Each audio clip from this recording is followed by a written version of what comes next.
bienvenue sur la chaîne d'actualité cryptorobin.fr. Je suis Dominique. Nous allons voir ensemble les dernières actualités sur la crypto-monnaie, la fintech, les tendances sur le marché financier, le trading, les NFT. Tout ce qui touche et tourne autour de la monnaie numérique, des bitcoins, des indices, des devises, des mouvements de marché. Bien sûr, nous pouvons voir des sujets spécifiques si besoin. À votre demande, posez vos questions. N'hésitez pas à laisser votre commentaire juste en dessous de la vidéo. Et pour commencer, nous allons voir les dernières actualités sur l'Ethereum pour cette semaine. La première actualité concerne le progrès d'Ethereum à une vitesse incroyable. L'ETH atteint pour la première fois les $4000. Visiblement, la montée phénoménale du deuxième plus grand actif numérique se poursuit à grands pas. Ce lundi, ETH ou l'Ethereum a surpassé une nouvelle barrière psychologique sur plusieurs plateformes d'échange, y inclus Coinbase. Pour la première fois, il a atteint les $4000. Le nouvel indice est passé de 3000 à $4000 en seulement une semaine. L'ETH s'est démarqué la semaine dernière par le devancement de l'incontournable 28e actif dans le monde, Bank of America, avec une capitalisation qui s'élève actuellement à 454,49 milliards de dollars. L'ETH domine considérablement le capital en bourse des entreprises de renom dans la consommation de base, Johnson & Johnson et Walmart. Aussi, il se rapproche petit à petit du géant bancaire des actifs sous gestion connu sous le nom de JP Morgan Chase. L'intérêt institutionnel évolutif pour l'actif serait la raison de cette incroyable ascension. D'ailleurs, plus de 30 millions de dollars en ETH ont été acquis par les institutions à la fin du mois d'avril, d'après le rapport de CoinShare de cette semaine. 13,9 milliards de dollars de véhicules ETH ou ETH appartiendraient peut-être aux gestionnaires de fonds. On a également remarqué une nette évolution en termes d'adoption.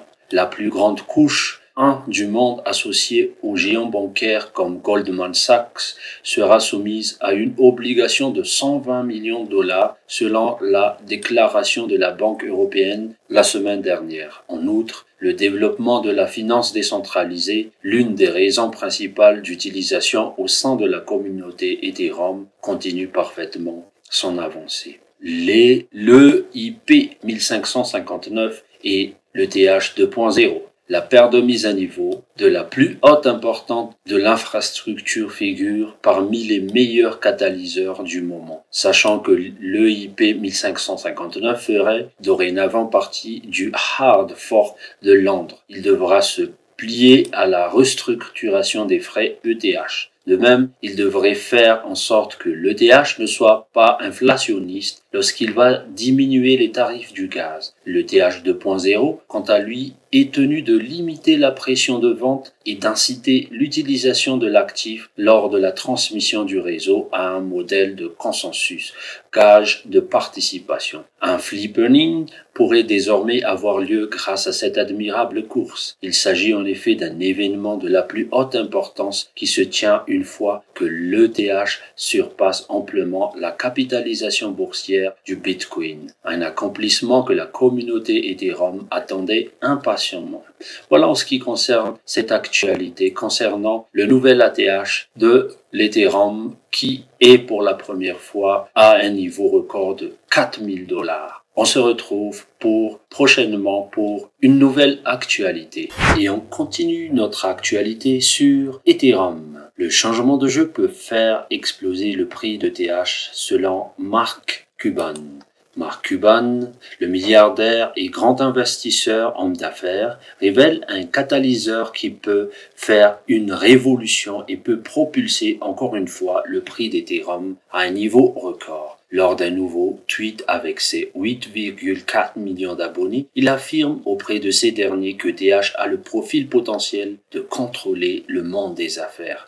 En effet, une des raisons de voir le ETH exploser est la production des applications métiers qui seront basées sur les contrats intelligents ETH. Quand cela commencera, les entreprises seront familières avec ETH et cela changera la situation.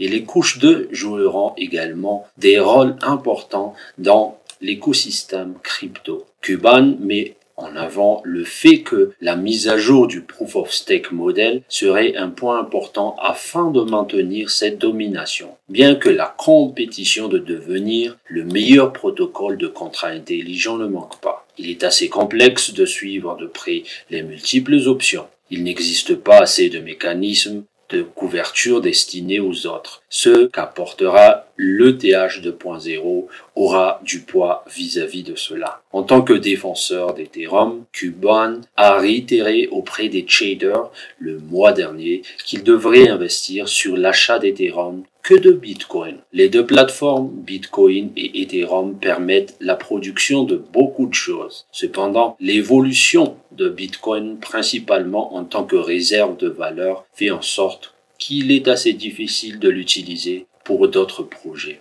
Il est devenu cependant comme l'or numérique, si l'on peut dire. La différence entre Bitcoin et Ethereum est l'utilité intégrée à l'ETH, le fait de pouvoir utiliser des contrats intelligents de façon native et organique. Et ainsi s'achève cette actualité concernant ETH et la possibilité de changement par rapport à l'explosion de prix qui pourrait encore arriver selon Mark Cuban.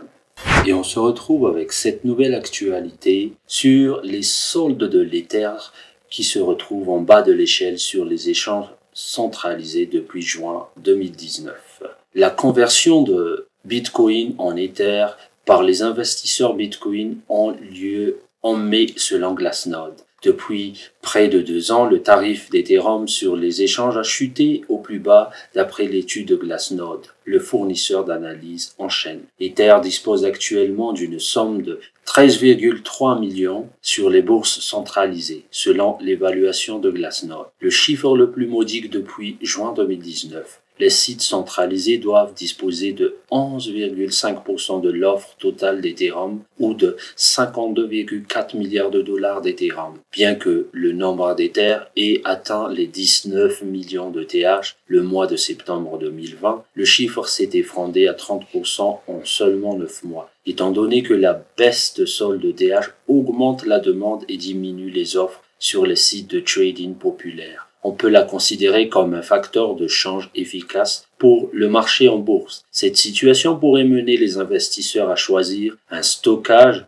plus sécurisé dans lequel ils emmagasineront leurs actifs. Avec le jalonnement ou les procédures de financement centralisées, ils auront l'occasion d'optimiser leur rendement en immobilisant leurs fonds. Au bénéfice d'Ethereum, on a remarqué une légère diminution de l'utilisation de Bitcoin, d'après le fournisseur de données dans son rapport Week on Chain de lundi. Il y a eu une chance que les investisseurs se seront rués vers ETH, compte tenu des mouvements de transactions de Bitcoin non déboursés depuis 6 mois, voire 3 ans, d'après ce que Glassnode a communiqué. La hausse conséquente de l'utilisation des plus anciens Bitcoin déposés sur le long terme est une preuve irréfutable, bien que l'on ne parle que d'une simple hypothèse. Face à la croissance des prix de TH, l'opération en chaîne de l'Ethereum s'active considérablement durant ces 4 dernières semaines, d'après le rapport. D'ailleurs, à partir du début de l'année jusqu'à maintenant,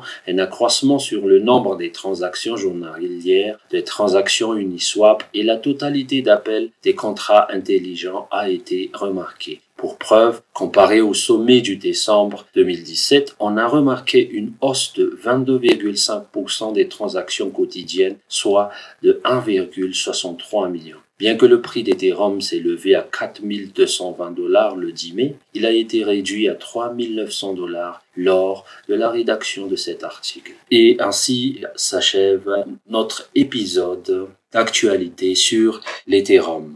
N'oublie pas de lâcher un gros like et de cliquer sur la petite cloche pour être au top des actualités crypto et prendre les meilleures décisions pour tes investissements dans les actifs numériques. À très bientôt. Ciao, ciao.